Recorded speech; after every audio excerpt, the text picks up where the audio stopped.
Welcome to the Teaching Journeys podcast, hosted by Dave Roberts. Humanity possesses a unique skill, the ability to pass knowledge from one generation to the next.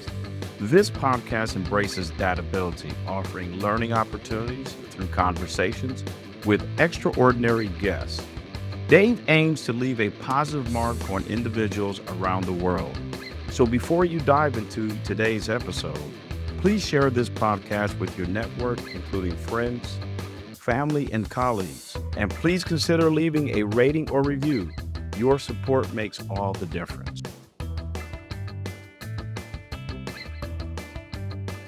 Hi, everyone, and welcome to another episode of the Teaching Journeys podcast. I'm your host, Dave Roberts, and today it is my absolute pleasure to have as my guest, Peter Samuelson.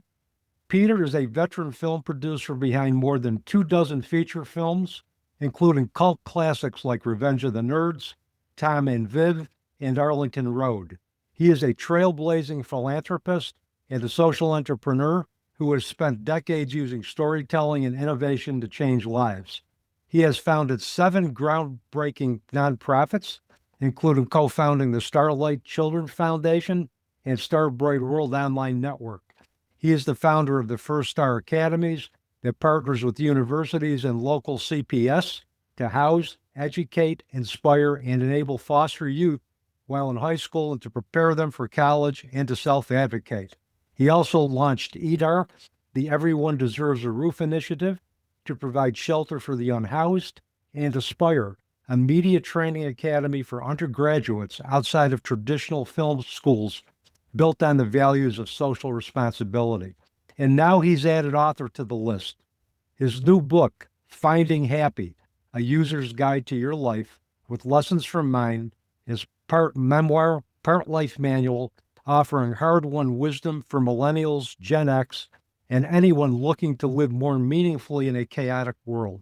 Peter has been married to his wife, Sarah, for 35 years, and continues to fight every day for those less fortunate, chief among them abused and neglected children. Peter, welcome to the Teaching Journeys podcast. It's a pleasure having you on the show today. It's my honor. And we have to give a shout out to Candace Snyder, who you're on her Passion, Purpose, and Possibilities podcast. She is one of the ultimate matchmakers in the podcasting world, and asked if I wanted to have an introduction to you, and it took me about a millisecond to say yes. And she set up the meeting, and we find ourselves at this point today where we're going to be talking about, your work in philanthropy, your new book, and anything else that happens to come up. Well, she is, I think, of certain people in my life as crossroads of the universe people. And she is preeminently one of those where when they say you need to meet Dave Roberts, I just say, yeah, when would you like to set it up? There are these people. I don't know if you know anything about Maimonides, but 800 years ago, he wrote about 3 levels of the soul, and everybody's got the middle level and the bottom level, but the top one is more of a membership society, only for those who are possessed with the idea of making the world a better place. And what he wrote was that when 2 such people meet for the very first time, they feel as though they've known each other 1,000 years, and they say, Hineni, here I am. What shall we do? And I think of Candace as one of those. Yeah, and I also have learned, I think, over the years, Peter, that the people that come into our lives don't come into our lives by chance. It's by pure design.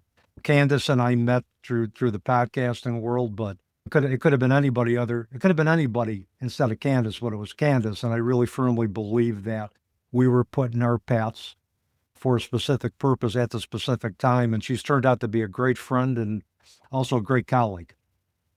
Well, this podcasting, I'd obviously been on a few before the book, but nothing like the number that I've been invited on to because of the book. And that's because that the publishers put a publicist, very good one, Kim Weiss, and she set up the first, 60 podcasts. But what is fascinating to me is there's a kind of fraternity and sorority of the top podcasters. They know each other and they refer guests to each other.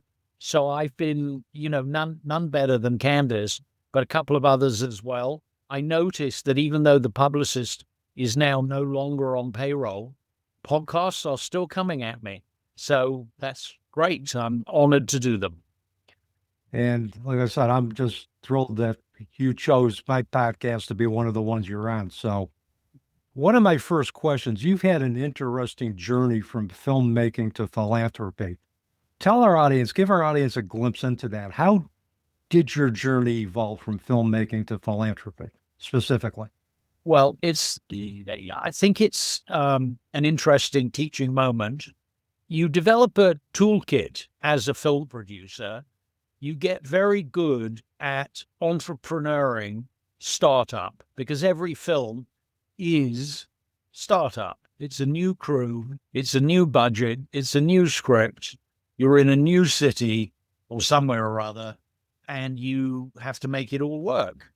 And your toolkit, which goes with you from film to film, is the sort of pattern recognition that you get where, although all the challenges are new, you sort of have dealt with something a bit similar in the past, which emboldens you to at least think that you know how to deal with a new one.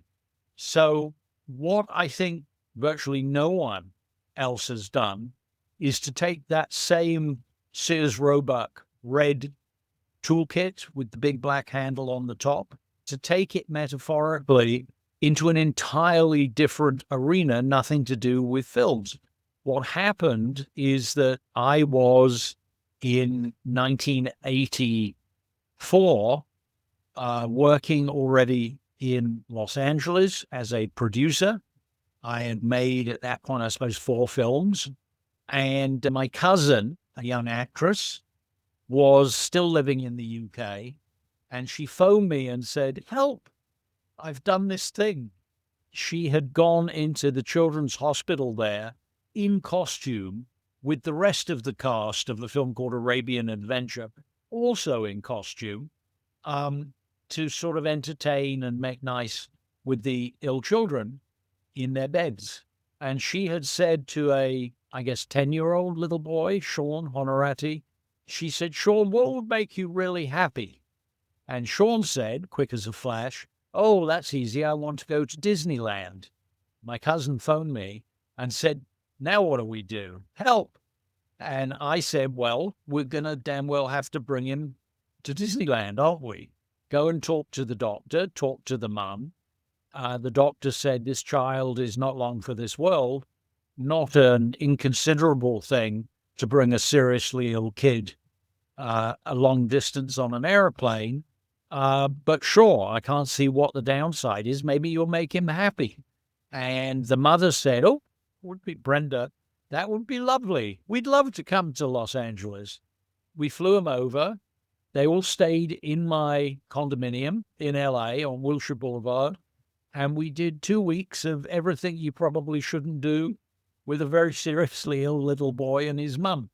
And not just the Disney of it, but the Knott's Berry Farm of it, and the restaurants and the beach and all the rest of it.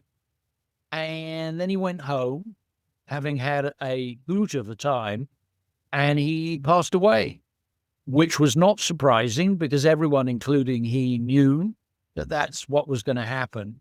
So it went around in my head, and one of the things that film producers do is we bring together a team and we call meetings. And I found myself at the end of the boardroom table at Interscope, the company that I was helping to run, film company back then. And I had invited sort of one of these and 2 of those. And I said, "This is what we just did. Maybe we could do it again. Maybe we could do it half a dozen times a year." And everyone said yes. And the lawyer said, "What do you want to call it? I need to incorporate and get a 501c3, to become a charity so people can get tax deductions." And I said, "I've given it no thought. I have no idea. What do we all want to call it?" And I'd had one date. It was back in my single days, and I'd had one date with an accountant, gorgeous looking accountant, very nice lady too. And I had omitted to call her because, I don't know why, bad of me. So I phoned her and apologized for not having phoned. And I said, I need an accountant to come to a meeting for I think a new charity idea. And would you please come? And she said, you should have called me, but I will come. So that was the second date. And when the lawyer said, what do you want to call it? She said, the accountant, you know that children's rhyme, Starlight, star bright, first star I see tonight. I wish I may, I wish I might have this wish I wish tonight. She said, why don't we call it the Starlight Children's Foundation? And we all said, yeah, that'd be great. Sounds happy. And the graphic designer that I had curated into the meeting said, I can see it in my mind's eye. It's a child reaching up for a star. And we all said, oh, that sounds wonderful. Send us some proofs. And that was the beginning of the Starlight Children's Foundation. Here we are, over 40 years ago. God knows where that time went. But we're in Australia, Canada, the United States, and the UK. We have raised and also spent approaching 1.2 billion American dollars. And we've helped, at this point, millions, several million children and their mums and dads. And all we do, it's still the same pure play, 8 psychosocial services to mitigate pain and make sad children who are ill happy, and along the way, help their mums and dads and their siblings. Starlight. So that was number one. Number two, somebody introduced me. Kathy Kennedy introduced me to Steven Spielberg. Supposed to be a 20-minute meeting. Came out of his office 2.5 hours later with both of us. I don't know who was more excited, him or me. And he said, what do you want me to do? And I said, you'll be the chairman. It's going to be a new charity. I realized this is not going to fit because of the grown-ups involved. It needs to be its own thing. So he said, what will we call it? And I said, how does Starbright sound to you? So it became Starbright World, the world's very first online, navigable, avatar-based, 3-dimensional space for teenagers primarily. And we installed it in hospitals all around the place in 1990. And we were fully operational by the early 1990s. And we had it live long before, Facebook or MySpace or Second Life or any of those. We were there first, but of course we did it as a non-profit, which may well have been stupid with the hindsight of time. But I did look up, and Mark Zuckerberg was 11 years old when we turned ours on at Digital World in 1994. So that was number two. And then, First Star and EDAR and People for Peace and Aspire and, I could draw on forever. But I guess at this point, I've taken to answer long-windedly your original question. I realized that I could. And I realized that there were these massive problems in the world, which nobody seemed to have really cracked. And so with a group like Seriously Ill Kids or foster kids, I realized, well, they're never going to march, are they? They don't vote. They haven't got any money. They don't even know they're hard done by. Someone has to help these kids. They'll never chain themselves to the railings outside the government building. So I did it a few times. And that's the philanthropic side of my life, which I have to say, I love being a film producer, and there is great joy to stand at the back of a theater and hear an audience laughing in the right places. However, I have to say, greater joy is to be found helping, the unhoused, seriously ill children, undergraduates to choose a better future that helps people. And along the way, there are 3 chapters in the book: The Meaning of Life, Part 1, Part 2, and Part 3. And by the time you get to the end of the book, I'm pretty much saying, I've tried everything, and I believe the meaning of life And the way to find your own happiness is get out of yourself and go and help people. And that way you will build your legacy. It's how, oh, I didn't tell you. So that accounting lady, the one who dreamed up the name, we had a Christmas party at County USC Medical Center that first year with a live band in the auditorium. And some of the kids were so ill that they had to push them in their beds into where the band was.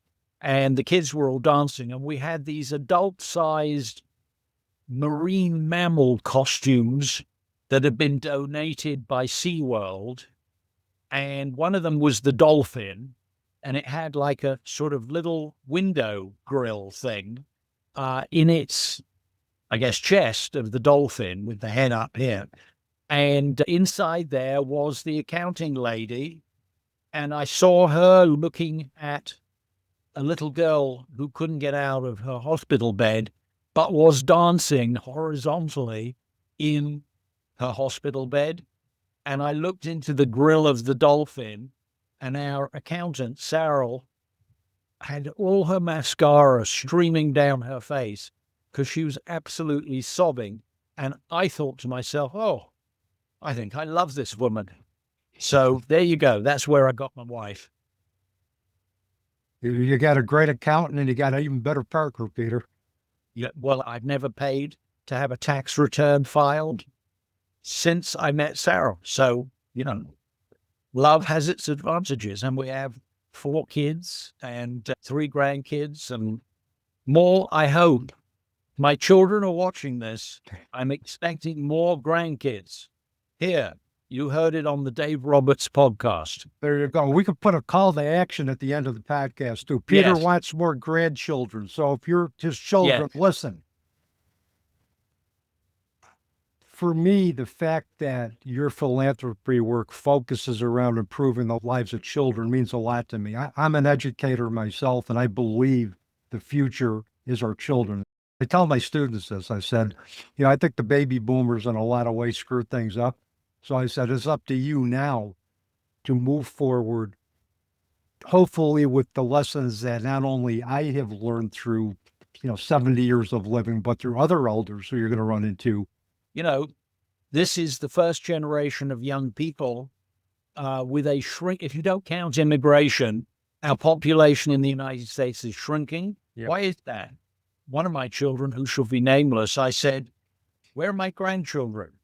To which they said, well, looking at the world and, authoritarianism and climate change and this, that, and the other, and a shrinking economy and inflation and nuclear proliferation. He said, we just don't think we're taking a watching brief to see whether this is a world which we can responsibly bring children into. I said, what are you talking about? They had babies in concentration camps. Come on. You're supposed to have more babies when things are rough.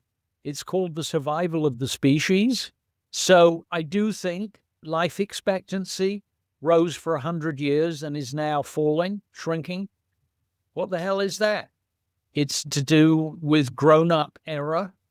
It's to do with a lack of kindness. Somebody asked me actually over the weekend, what is the defining feature of all the people you don't like in various governments? And I said, at their core, I think they are cruel and unkind. And that is, and those things plus tribalism, this stupidity that they have a problem. They go out to the beach in the summer to get a suntan. And of course, some of them put on orange makeup to look as though they have a suntan, except around the eyes. But they don't like people who are that dark in skin because they have more pigment. Like, seriously? Isn't that stupid? I mean, look in biology. What makes a healthy species is actually that the different subsets. What are the most healthy dogs?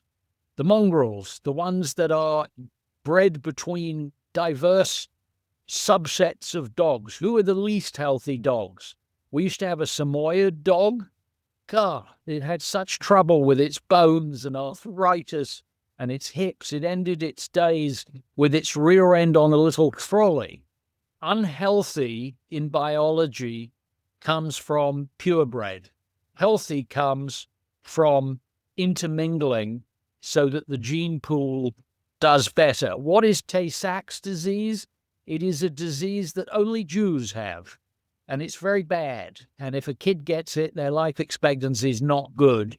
And every time two Jewish people get married, they go down and have blood tests and make sure that two people have to have it in one union in order for it to be passed down. And if one person has it, that's okay. But if both have it, you do something else like adopting, because you wouldn't want to give that to a child. But why is it? Well, it is because the Ashkenazi Jews who lived in Italy hundreds and hundreds and hundreds of years ago, they were sort of rolled in ghettos, an Italian word that was used for where we lock up the Jews. Who did they marry? Partly for their own religious reasons, but also partly because they didn't intermingle with the rest of the population as they should have. They married other Jews, and eventually there was a genetic mutation that created Tay-Sachs. That's very bad. I believe that our responsibility as teachers, and frankly, mentoring and teaching is my best thing. I love my students. I climb over the furniture to try to be helpful. I think the book is a very good curriculum book. I've designed it so that teachers in high school and college can use it, and so can, ministers and imams and rabbis and social workers and so forth. And it's divided into chapters by subject. So like there's a chapter, what is a good risk? What is a bad risk? How can you tell the difference? This is kind of important. I look back on my own adolescence and early 20s, and I nearly killed myself multiple times through complete stupidity, but also because of the way the brain is wired, that our young men, they don't develop a built-out prefrontal lobe. That's what helps you make a decision, kind of the chess game of life where you think 2, 3, 5 steps ahead. So until you're in your mid-20s, you rely on the amygdala, which is the reptilian. It's not even in the brain. It's halfway down inside your neck into the top of your spine. And the amygdala is fight or flight. Doesn't give it much thought about consequences. Oh, there's a tiger. Should I run or should I fight it? And it's not all bad because it can make decisions instantaneously. I just had one while I was over in the UK. I went out for a drink with my brother, my sister-in-law, an old friend, and an actress that they wanted me to meet because she might be really brilliant for this thing I'm trying to get made over there at the moment. Stolen Innocence. It's a 6-part miniseries. Her child, maybe 3.5, 4 years old, was sitting to my right, and I was fully engaged in conversation with the table of grown-ups. And I don't even know why I did it, and I never consciously did anything, but I found that I had seen that he was falling backwards off his chair, which didn't have a back, and that he was going to smash his skull on the cobblestones below. Didn't do it consciously. My amygdala told my body to lean to the right, my right hand to go out and down, my palm to go up, and I managed to stop him hitting the ground. And, it was a moment. Oh, my God. And everybody high-fived me, and I thought to myself, thank you, amygdala. So it's not all bad, but it does make young men, including me when I was young, do incredibly stupid things. And that was the chapter while I was writing it that I realized I need to illustrate this book for young adults with anecdotes from my life. Because one thing you get as a film producer are crazy adventures. You work with huge ego narcissist lunatics. I'm the guy who used to have to go around the set and say to the crew at 6:30 in the morning, do you mind going to wardrobe, Harry, and change your socks? You know that Peter won't work if anyone's wearing the color green because he's superstitious. Do me a favor, go change your socks. So I used examples in that chapter which came flooding into me, really stupid things I did when I was young. You know, I was the kid who came home to my parents' house at 2 o'clock in the morning, very early Sunday morning, and I realized I haven't got my keys with me. And I thought, am I going to wake my father up at 2 o'clock in the morning? I thought, no, not doing that. So I thought of sleeping in the car. And then I realized that there was a sloping wall that went up at an angle to a corner of the house. And I realized that there was a drain pipe where the two walls met, that I could climb up to the 3rd floor where there was a half a brick wide sticking out ledge for decoration, I guess. And I got successfully up. The first 2 windows were closed, and I held on by the grouch, and I went maybe 20 feet, 15 feet along to the right, and there was a window that I realized was open, and I climbed in. I went to bed. The next day, I was down in the back garden, and I looked at the height of the ledge I'd inched along. I looked down at the stone flagstones down below, and I was so scared stiff that I went and threw up in the bushes because I thought, oh my God, I'd be dead. If I had slipped, and I nearly did, I would be dead. What a stupid thing. Why the hell did I do that? So it's a very interesting chapter, and it ends with points for reflection. What is the stupidest risk you've ever taken? That kind of thing. And what should you do if you are tempted to take a great risk? Answer, sleep on it and see if you can't kickstart the front of your brain to think of the consequences. So that's the way the book is organized. And what I did for the cover, I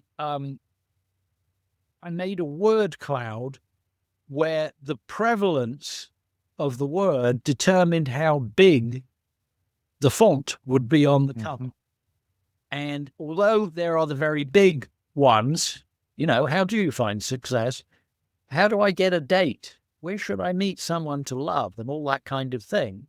There are also very little words which still have quite a lot of importance. You know, being bullied, what do I do about it? That kind of thing.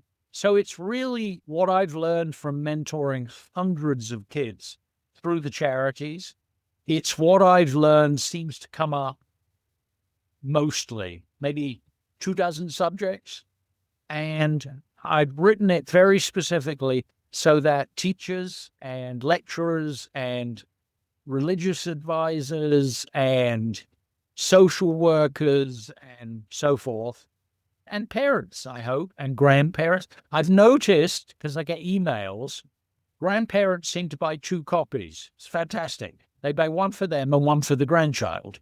And I've put, this publisher said I was raving mad, but I've put my email in the book. You have to really poke around and read the book to find it. But I get a steady stream of emails, which I love, because they tell me, some of them quite feisty, and I don't mind that at all. And I'm making notes for the 2nd edition and so forth.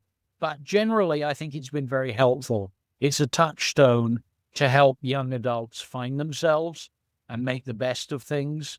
And some of it is structural, you know, how to be organized. Don't do your homework on the bus on the way to school on the last possible day, for God's sake. Do yourself a favor. Do it on the bus coming home, or do it the night you come home when they give it to you, and you'll be the kid who can do something else. Play video games and don't worry about the homework because you already did it. Let stress who didn't do it, and it looms bigger and more awful. You know, that, and also how to use a spider graph to analyze what actually are my problems. There's a mechanism called a spider graph where you pencil yourself into the middle, and then you have arcs coming out, lines coming out to boxes where you put your problems, your challenges, and then you put potential, sort of who the people are who are part of those problems. And then out from each of them, you put possible solutions without prioritizing them. And that's your spider graph. And then you choose the low-hanging fruit and you can't do everything at once. So just do that one and that one. And then you try solutions, and some work and some don't. And eventually you find, oh, I've done a spider graph, because you put the solutions in the outer tier. Eventually you've done a map of your life, and it's kind of cool. So things like that, like hacks, if you like, but quite a lot of it has to do with self-esteem, how to find someone to love and to be loved by. Don't go to a bar. Seriously, you're going to go and choose someone that you want to spend time with who's drunk? What's wrong with that picture? Oh, you're going to do it on an app, and they've used AI on the pictures, so that's BS anyway. They don't even look like that. And they've lied about their age and what they're doing, and it's all nonsense. If you want to find someone to love and be loved by, get out of yourself and volunteer. Look to the right, look to the left. Who are these people who wanted to volunteer for whatever cause I'm volunteering for? Oh, we have common interests. Very easy to ask them out. Go for it, And the worst that will happen is you'll end up with friends in some nonprofit that's lucky to have you. And there's 10 other reasons why it's really good for you to volunteer. Like, if you have a good idea in a charity, watch how fast you'll be promoted. Anyone who dares raise their hand in a meeting and say, I have an idea, odds on you'll be the vice president for implementation of that idea, possibly later in the same meeting, because charities, spot cream that's rising, and they act on it quicker than for-profits, where they have to pay more and so forth. And also you'll build your network. And building a network, and I've got a whole system in the book for how you use Google Sheets so that everyone you ever meet who might at one or two removes be useful to you, you create a line, and you put their contact information, and you say thank you for meeting with me, and it sends you a Google reminder in your calendar a week later to follow up, or a month later, or 3 months, and 6 months, and a year later. Thought I might update you on what I'm up to. Hope you don't mind. That's how you get jobs. That's how you meet more people. Somebody emails you back and says, I haven't got anything for you, but I'll tell you someone who does. May I introduce you to so-and-so? Yes, you say. And then I've got a whole Samuelson's life hacks. Remember, when I came to America, I didn't know a damn person. Well, it's not true. I knew one person. But I worked out how to use the network on a film set to meet other people. And then I also worked out how to meet people who have films upcoming. There is an absolute technique that involves showing up between 6 p.m. and 8 p.m. because I had a company where the person you need to get in the face of is there in the back. The receptionist who is there not to let you in, they go home at 6 o'clock. But the guy or the woman in the back, they're there until 8:30. So if you get there between 6 and 8, and you'll either just be able to walk in, or if the receptionist is a masochist and is still there, then just lurk outside. And when you see the guy, do research on Google Images what they look like, so you've got that firmly in your head, or you printed out a little photo. When you see them walking out and going towards the parking lot, just go and walk next to them and say, hello, I'm not stalking you, but I know that you're so-and-so. You directed one of my all-time favorite films, and I see that you're casting here. And I wondered, do you by any chance need an assistant? Or do they have anything in the front office that I might be able to do? I'll make coffee. I'll donate a week free so you can see that I'm really dedicated. And I have a whole system. Worked for me, I think can still work now. And, every young person has to have a website with their stuff on it. that they can curate. And it's not the same, sure, have Instagram, but without pictures with, red cups of beer. That's not going to get you hired.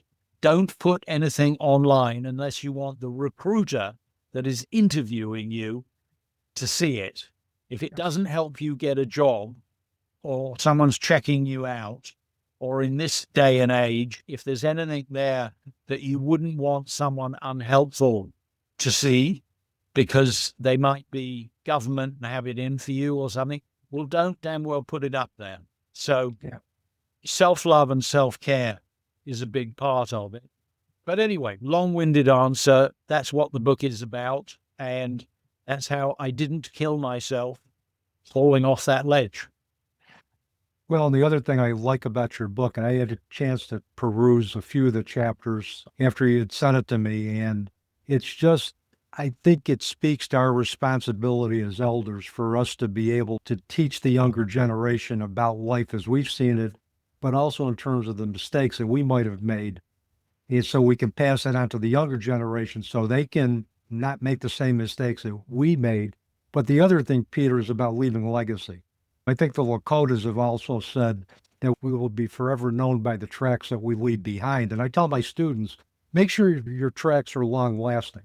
Make sure that the legacy you leave is going to go on long after you go dancing into another dimension. And your book is, I think, really a nice model for elders to see how they can pass on that information. The other thing I love about the book is that you have practical suggestions for good practical suggestions and skills for networking, for building relationships. And a lot of the children that you've worked with that have come from foster care situations or broken homes, didn't have those skills modeled for them. And we can't assume that every child is going to be moving forward to put their mark in the next generation has those skills. So we have to be able to say, here's how you do this. And yes. And that's the other thing that I like about your book. It's the practical as well as the philosophical that you merge quite nicely. And I think it would be a great teaching tool for any college, any university. We ended up putting under Finding Happy, a user's guide to your life with lessons from mine, which I think, it fits properly. I nearly used what I know now that I wish I knew when I was 18. And the publisher said, it's too specifically 18. We want to sell this book to 25-year-olds, and it's equally valid for them, and they might not buy it if it says 18 out loud. We do have an obligation, and it's the paradigm of wisdom is the old so-and-so sitting on the chair, and the acolytes, the students, the disciples are sitting on the carpet cross-legged, and it is the passage of wisdom down to the students. And the only thing I would say now is, and I keep asking this, and I've yet to have anybody be able to answer this, so this is a challenge to you out there watching this podcast. When in history has it ever been the case that young adults knew more about anything, any subject, than their elders? Because clearly now, in the whole area of IT, AI, VR, AVR, and all the other acronyms, young people absolutely do know their fluency with everything online and everything that involves technology is much better than ours. When I do a lecture in a university and the silly overhead projector doesn't work, I don't stand on the desk. One of the students stands on the desks and they say, oh, look, they didn't plug in the HDMI. One person once said to me, by 1918, young male adults knew more about tank warfare than their parents did, which I think is probably true, but it's fairly narrow. Other than that, I don't know when in history there has been such an equalization between what the alphas and the Gen Z know and what the elders know. I think in some ways Gen Z and the alphas are morally superior. The bit that really bothers me with what is going on politically is not even that there are 36 really bad people, self-interested, corrupt, authoritarian. Think Hitler did a great job. Let's see what we can do. Let's build some concentration camps. Mm-hmm. We won't kill them. We'll deport them. They're bad. But what really bothers me is he won fair and square. At least I think he did. That's my belief. Did nobody apply critical thinking? There's nothing that has happened in the tribalism, racism, ignoring climate change, screwing up the planet, squandering of resources, abrogating the rule of law. It was all already there. You just had to study the people and read what they said. I mean, I'm not going to call it a saving grace, is that just like the 1930s in Germany, where you could pick up a copy at the bookstore of Mein Kampf, and right there, it told you exactly what he was going to do. And you could see by 1932, 33, exactly where it was going, a very slippery slope. And then, it ratcheted and ratcheted and ratcheted. I think the same is true now. Unfortunately, maybe it's because of the failure of education. I don't know. We have an awful lot of misguided voters. And I wish that we ought to be able to agree on facts, but apparently we can't. Look in medicine. Look at what's going on in the NIH and the CDC. Yeah, the scientists have resigned.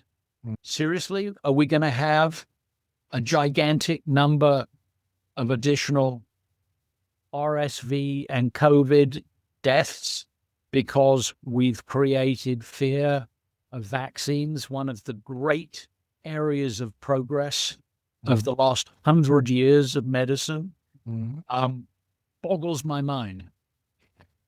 And you make a great point about critical thinking. With my students, I encourage them to challenge everything. Don't take anything at face value. Don't take what I say at face value. Question it, be skeptical about it, research it, take a look at all the facts from a variety of different credible sources, and then find your truth within it. But don't take anything at face value. Yeah. And Dave, don't only read what you already agree with. If you're a lefty liberal, you can't just read MSNBC. You also need to read Fox News. I mean, I wake up in the morning and I read The Guardian, I read MSNBC, I read CNN, and I also read and watch Fox, and I read the reader comments of Breitbart, almost all of which I always disagree with, and some of them are mind-bogglingly wrong. However, I think there's an obligation. You want to be a citizen of this country, you should read the unfiltered people who don't agree with you. And that's bilateral. And no, there isn't moral equivalence. I don't think that in racism and tribalism, there is moral equivalence between those who are discriminated against on the one hand and those who are doing the discriminating on the other. No, one side is wrong. But that doesn't mean you shouldn't read them. Having said all of that, I am also optimistic about the future. I believe democracy may survive if we would all, especially young people, get off our arse and go and vote in the midterms. And then in 2028, if the DNC could get its act together and actually come up with a candidate who was a centrist. I observe this in any meeting of, several or many people, board of directors or whatever committee. There are always outliers, and then there is a sort of middle. There's a center. And what you need to do is start with the center, try and meet them one-on-one, and work outwards to the extremes, attempting to analyze and draw into the consensus the outliers, and you never get all of them. There are always people who say, no, that's flat out wrong, and I'm not voting for it. But the glory, and, wise people created Robert's Rules of Order. You only need a majority. You need 51% of your board. Your job as the chair is to find the middle. I think the job of the President of the United States is to push back on this ridiculously polarized country that evil people, for self-aggrandizing and corrupt reasons, have fueled the polarization, and it's also been fueled by online media. People don't read what they don't already agree with. Well, that's nonsense. And I think as teachers, you have it right, Dave. We need to be encouraging people and not just, tell the kids who skew right, you need to read, the left-wing opinions. Do it the other way around as well. And then have a big old debate. One of the best things that happened to me when I went to college, I only went because I got a scholarship, but I joined the Cambridge Union Society, where we were taught to debate. And I actually debated with and against Arianna Stassinopoulos. Arianna Stassinopoulos, who became Huffington, of the Huffington Post, etc. Learning to debate, they used to do a thing where they would sound a gong while you were speaking. It's kind of rude. And you had to change sides and seamlessly transition into advocating against whatever you just said. And they would do that several times. And so the ability to debate is a wonderful thing. But even more important than that is the ability to embrace and understand and learn from other and take your own view. God gave you a brain, or biology gave you a brain. You got a brain from somewhere. And if you're over 25 as a young man, you might even have a prefrontal lobe.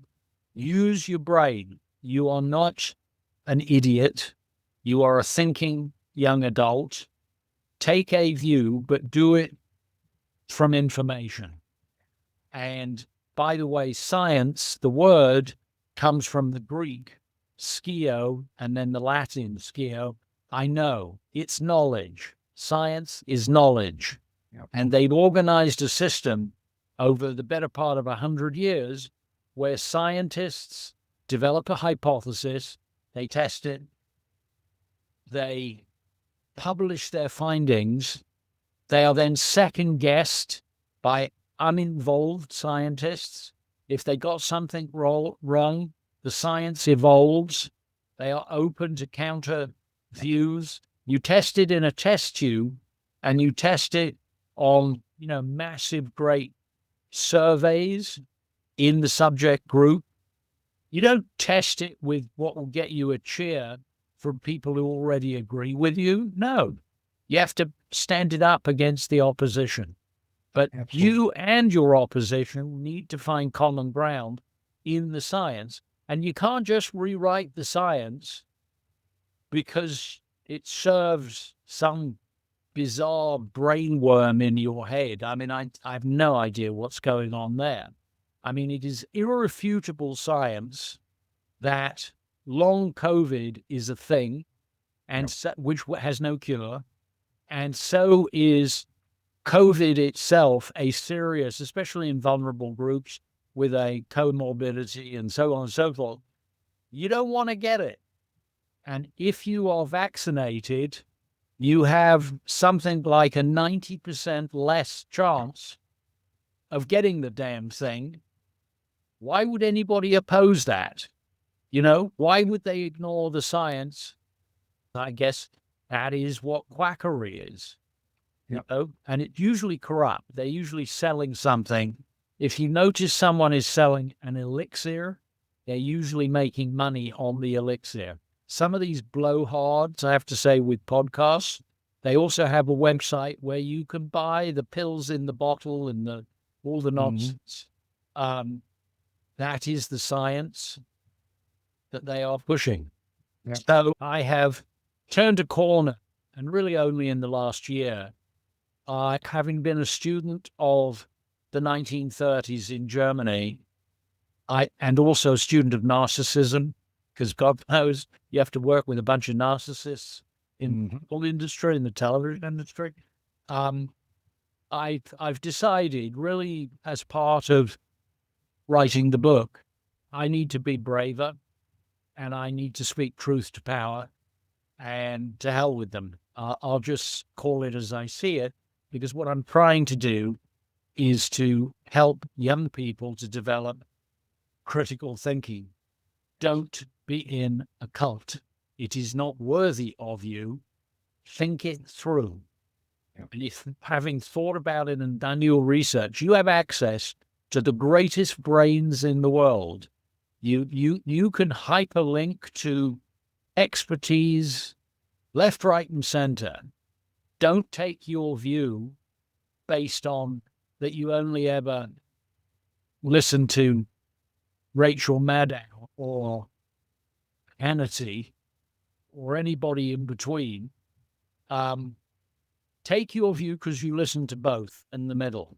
It's a terrible sign that so many politicians are resigning now because it is just too horrible and also underpaid to be a centrist in a polarized Senate, House, state legislature, city, county legislature.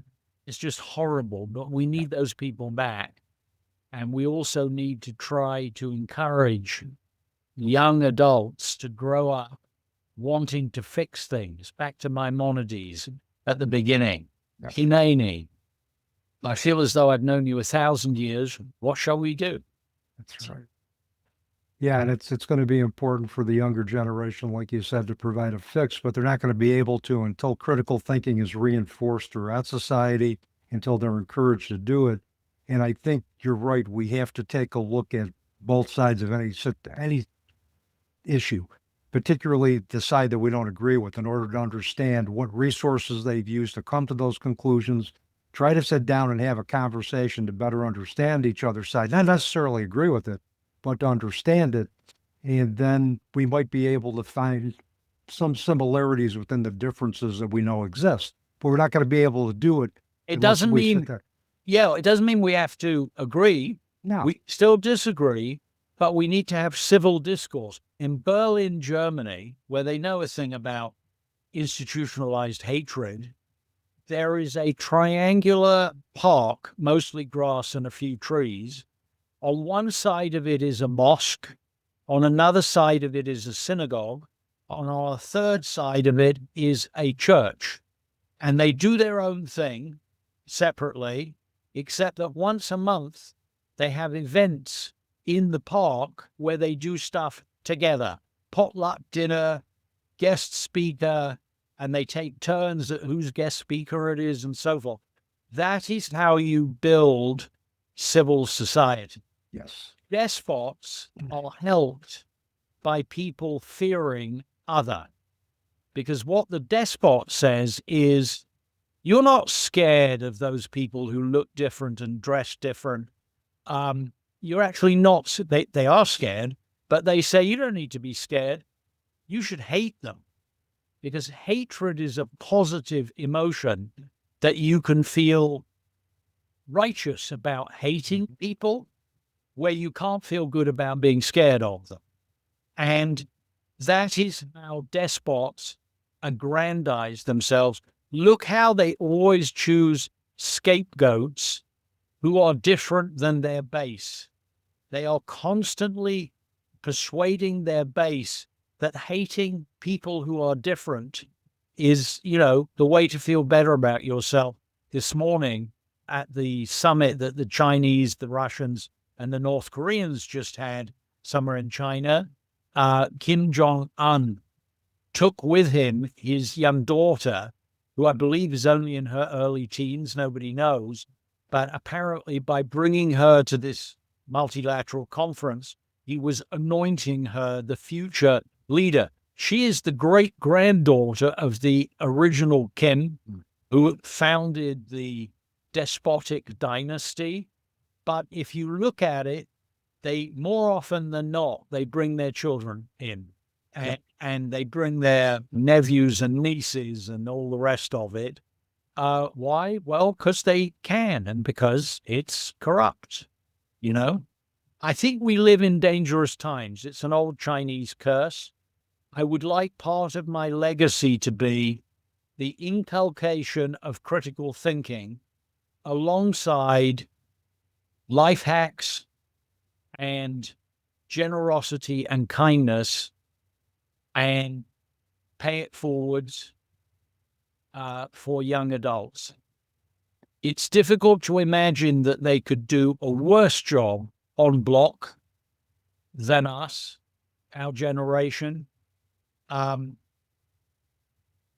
We should help them learn from our mistakes and get it right, especially as in plain sight in front of them, there are people, taking backhanders from the oil and gas industry and encouraging drilling in public lands, which everybody with a brain in their head knows from the science is going to make the temperature here yesterday in the San Fernando Valley was 102 degrees.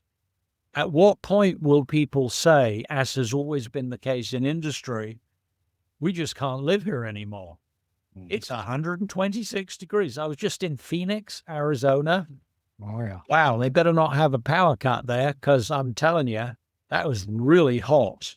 And, it's going to get unimaginably hot because we will exceed 2% and the sea levels are rising. Good luck in the Keys of Florida. They're all going to be underwater. Good luck, Lower Manhattan. Maybe they'll fend it off for a generation by building seawalls at enormous expense. And, along the coast, they'll fend it off a bit by putting the houses on stilts. And indeed they are. But in the end, Mother Nature, the polar ice caps are melting. The sea levels are going to, in one generation, they're going to rise 6 feet. Well, a lot of stuff will be underwater in 6 feet. I know a lot of places where I've been on the road next to the beach, which has buildings on either side of it. Not good. So critical thinking, science, skio, I know, using your tools, using all the IT, reading experts, reading people you don't agree with, see if they've got anything to offer. And also, if it looks like a fish and smells like a fish, it's probably a fish. Mm-hmm. Occam's razor would be the complicated, highfalutin way of explaining the most obvious solution is usually the right answer. Young people have access to that, and it is not in the present leadership of the CDC. It's in the people who got fired last week. Absolutely. And, like I said, the future is with our young people. And, I know I'm optimistic that things are going to change. And one of the kind of astrological events that have kind of given me hope was there was a great conjunction of 2020. I don't know if you'd heard of this, where Mars and Jupiter came together to form a Christmas star. And that has not happened. That hadn't happened up until 2020 and for 450 years. And that was a signal to the return of the age of Aquarius, where there would be peace, inclusivity, tolerance of other people's objectives. And again, like with anything that is spiritual in nature, spirituality doesn't go on the passage of physical time. It's a transition. But that groundwork has been laid. And I can hope that with the message that you're giving with critical thinking for the younger generation, the message I'll continue to give to my students to pass that forward, that we can come to a world that values those qualities. So that's my hope for the future. I may not live long enough to see that. I may see it from another dimension, but that is my hope, Pete. I'll be gone, but my children and grandchildren, etc., will be gone. And this book will, I hope, be in printing number, edition, whatever. Yeah. I also put into the book one chapter of a different book. I started writing a novel, and then I realized, oh, I'm not a novelist of fiction, but I wrote a novel about an alien in a spacecraft coming down to Earth because the higher civilization on their planet has been visiting since the Stone Age, and they've observed that all civilizations everywhere in the solar system eventually implode and wipe themselves out for one of three reasons. They either discover fire, they burn the hydrocarbons and lose their ozone shield and this, that, and the other, or they discover how to split the atom and then they build nuclear weapons, which end up being used, and some of them had thrown their planet off its axis to spiral off, taking all the protagonists in the nuclear war with them, with the planet. The other thing, tribalism, hatred of other. If you can't get past that, you'll eventually couple that with climate change and mass migration. No wall will ever be high enough to stop people when the temperature is 140 degrees in the shade. Mm-hmm. They will all find a way of going towards the poles, because that will be the only way that they will live and have water and all the rest of it. And they won't take no for an answer. And there won't be weapons that can keep them out, or walls. I think there are grim things, but I also think the next generation have tools that will serve them well that we never had, you and I. And I hope the book, in some little way, will help them find and build their happy. And speaking of the book, and how can people purchase your book? How can they get in touch with you to find out more about what you're doing? Give our listeners some ways that they can contact you and purchase the book. The book is everywhere. It's on Amazon. It's on barnesandnoble.com. It's also an ebook and it's an audio book. It's pretty much everywhere. And the easiest thing is just go on Amazon. If you like listening, you can listen to it. And if you want to read it, it's called Finding Happy.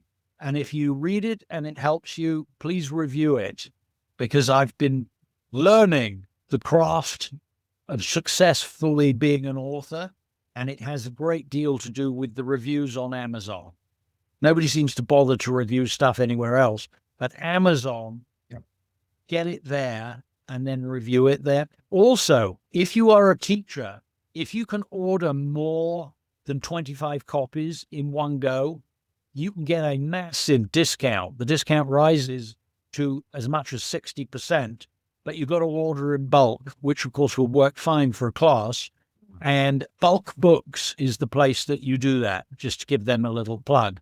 But you can't buy it in less than 25 copies, but shipping is free. And you don't have to pay, I think you don't have to pay tax if you are an institution of learning. Mm-hmm. So all good.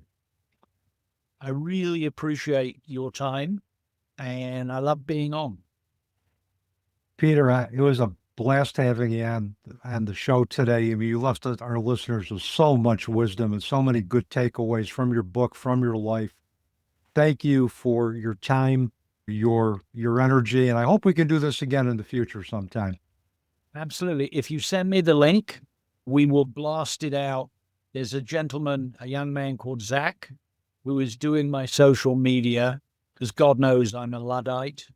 But if you send me the link, we will push it out on LinkedIn and Instagram and YouTube and all X, or whatever it's called this week. Mm-hmm.